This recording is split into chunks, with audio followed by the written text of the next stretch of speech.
જય આપા ગીગા આજે સાવરકુંડલા મુકામે સર્વ જ્ઞાતિના પ્રમુખ એમના કારોબારી એમના ટ્રસ્ટી સાથે એક અગત્યની મિટિંગ આગામી 25/8/2025 સોમવારે સવારે 7:30 કલાકે સાવરકુંડલા મુકામેથી શ્રી કાનજી બાપુની જગ્યામાંથી ભવ્ય એક અલખ યાત્રાનું આયોજન કરવામાં આવ્યું છે।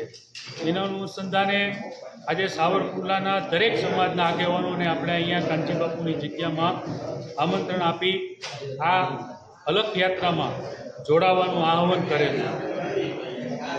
સાવરકુંડલાના દરેક સમાજોને મારી નમ્ર વિનંતી છે કે ભવ્યથી ભવ્ય આ અલખ યાત્રામાં એમનો સમાજ જોડાય અને પુણ્યનું ભાથું આ અલખ યાત્રામાં આવી મેળવે એવી ખાસ દરેક સમાજના આગેવાનોને મારી નમ્ર વિનંતી છે।